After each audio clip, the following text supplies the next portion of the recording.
My name is Rachel Rosenthal, and I teach the Artist Beit Midrash and in continuing education here at Drisha. This Shabbat, we read two Parashiot, Acharei Mot-Kedoshim, that are both literally and figuratively at the center of the Torah.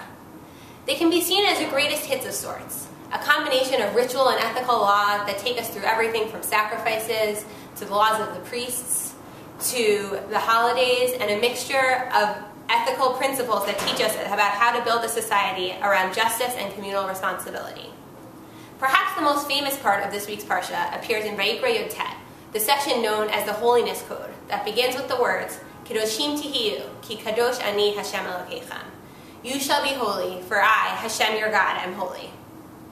Many commentators have noted that this command is offered in the future tense rather than the present, suggesting that holiness is not something that God bestows upon us or something that is inherently within us, but rather something we have to strive for, that we have to work to create in the world around us.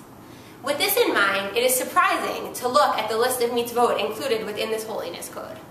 We might expect a list of brachot that we should make, of the ways in which we should keep Shabbat, how to keep kosher, or other elements having to do with our relationship with God. But a closer examination shows that actually the large majority of mitzvot that appear in Vayikra Yud-Tet actually have to do with ben adam l'chavero, the way in which people treat one another. Therefore, it is clear that holiness comes not only from building our relationship with God, but also through the relationship we build with one another, and the ways in which we learn to treat our fellow humans with compassion and with fairness. Some of these laws may seem intuitive to us. Do not steal, do not place a stumbling block in front of the blind, respect your children, and honor your parents. However, others require us to push beyond the obvious into realms that are more difficult, perhaps a little bit more gray, or places where maybe we would think that we could shirk responsibility. This parak, in many ways, is a direct response to that instinct, and the ways in which Chazal examine and expand these psukim beyond their pshat makes this reading even more true. In many ways, they express the value of lifnim mishirat hadin, that you must go beyond the letter of the law. For one example, in Vayikra Yud-Tet Tet Zayin, it says, Lo teilech rachil be'amecha, Lo ta'amod al dam re'echa, ani Hashem. Do not be a gossiper or a talebearer among your people. Do not stand on the blood of your neighbor. I am Hashem. There are many perplexing things about this verse, starting with how to translate it, and ending up with a myriad of ways that we can interpret what these clauses might actually mean.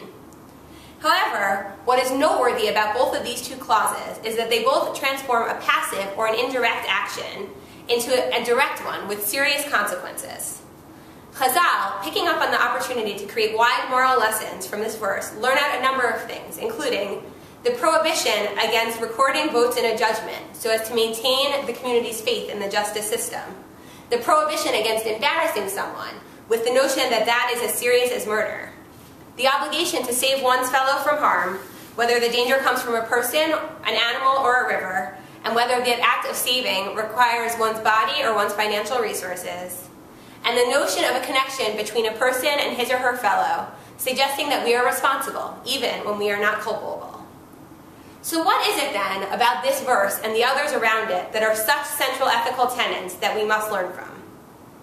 In many ways, they challenge us to look beneath the surface. Rather than concerning ourselves with simply the letter of the law, we must push to identify the principles behind those laws, and those are the ways in which we will become holy. The Midrash in Vayikra Rabbah claims that this verse, along with those around it, were read during Hakel, the public reading of the Torah of pieces of the Torah by the king in Israel every 7 years.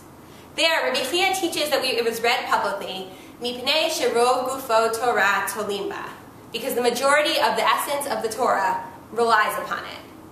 Therefore, at the Torah's core are both the certainty that we can find a way to live holy lives and an acknowledgement of the fact that we are not there yet, that the words of the book itself are not enough to bring us where we must go, but we on our own must keep pushing and striving.